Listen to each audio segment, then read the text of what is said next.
Big ബോസിൽ പുതിയ ഓരോ ടാസ്കുകൾ പരീക്ഷിക്കുകയാണ് അണിയറ പ്രവർത്തകർ കഴിഞ്ഞ കുറേ ദിവസങ്ങളായി. എന്തെന്നാൽ മുൻ സീസണുകളിൽ നിന്ന് വ്യത്യസ്തമായി മത്സരാർത്ഥികളെക്കുറിച്ചും മറ്റും ഇത്തവണ വളരെയേറെ പരാതികളാണ് പ്രേക്ഷകരിൽ നിന്ന് വരുന്നത്.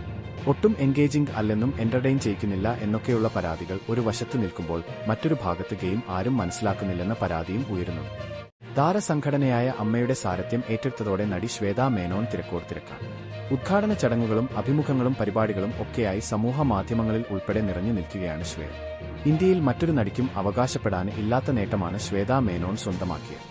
നിയമസഭാ തിരഞ്ഞെടുപ്പ് ലക്ഷ്യമിട്ട് തമിഴ്നാട്ടിൽ വിജയ് 3 മാസം നീളുന്ന യാത്ര തുടങ്ങും. ഈ മാസം 13 മുതൽ തുടങ്ങുന്ന യാത്ര ആഴ്ചയിൽ ഒരു ദിവസം എന്ന രീതിയിലാണ് ക്രമീകരിച്ചിരിക്കുന്നത്. സംസ്ഥാനത്തിന്റെ ഒട്ടുമിക്ക പ്രദേശങ്ങളും യാത്രയുടെ ഭാഗമായി വിജയ് സന്ദർശിക്കും. ജനങ്ങളുമായുള്ള സമ്പർക്ക പരിപാടികൾക്ക് പുറമെ യുവജനങ്ങളുടെയും വിദ്യാർത്ഥികളുടെയും പരിപാടികളും സംഘടിപ്പിക്കും. ഇന്ത്യയുമായി വ്യാപാര കരാറിൽ കൂടുതൽ കടുത്ത നടപടികൾ തുടരുന്നതിനിടെ പാകിസ്ഥാനുമായി വമ്പൻ കരാറുകളിലെത്തി യുഎസ്.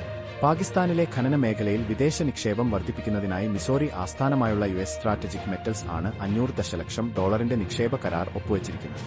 അമേരിക്ക പാകിസ്ഥാനും തമ്മിലുള്ള ബന്ധം കൂടുതൽ മെച്ചപ്പെടുത്തുന്നതാണ് നീക്കം. ലൈംഗിക ആരോപണങ്ങൾ നേരിടുന്ന കോൺഗ്രസ് എംഎൽഎ രാഹുൽ മാങ്കൂട്ടത്തിലുമായുള്ള ഫോൺ സംഭാഷണം പുറത്തുവിട്ട് രാഹുൽ ഈശ്വർ.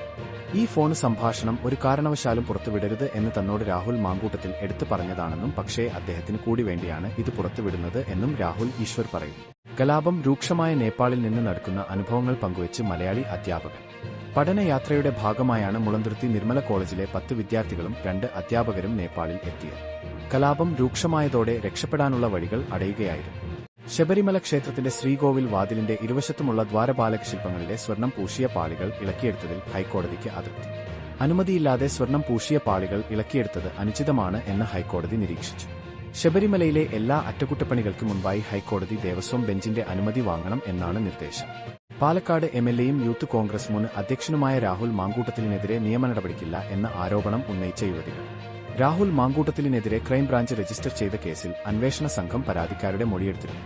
എന്നാൽ നിയമ നടപടിക്കില്ല എന്ന് 2 യുവതികളും ക്രൈംബ്രാഞ്ചിനെ അറിയിച്ചു.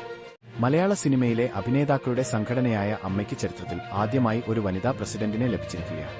കഴിഞ്ഞ മാസം നടന്ന തിരഞ്ഞെടുപ്പിൽ നടി ശ്വേത മേനോനാണ് അമ്മയുടെ പ്രസിഡന്റായി തിരഞ്ഞെടുക്കപ്പെട്ടത്. അമ്മ തിരഞ്ഞെടുപ്പിൽ ശക്തമായ മത്സരം നടത്താൻ സാധിക്കും എന്ന് പ്രതീക്ഷിച്ചിരുന്നു എന്ന് ശ്വേത മേനോൻ പറഞ്ഞു. ഖലീജ് ടൈംസിനോടായിരുന്നു ശ്വേതയുടെ പ്രതികരണം. ബിഗ് ബോസ് മലയാളം ഷോയിൽ മത്സരിക്കുന്നവർക്ക് കിട്ടുന്ന പ്രതിഫലം എല്ലാ സീസണുകളിലും സോഷ്യൽ മീഡിയയിൽ വലിയ ചർച്ചയാകാറുണ്ട്. സാധാരണ ദിവസം ഇത്ര രൂപ എന്ന കണക്കിലാണ് മത്സരാർത്ഥികൾക്ക് പ്രതിഫലം ലഭിക്കാറുള്ളത്. എന്നാൽ ഇത്തവണ അങ്ങനെയല്ല എന്നാണ് മുൻ ബിഗ് ബോസ് മത്സരാർത്ഥിയായ സായി കൃഷ്ണ പറയുന്നത്.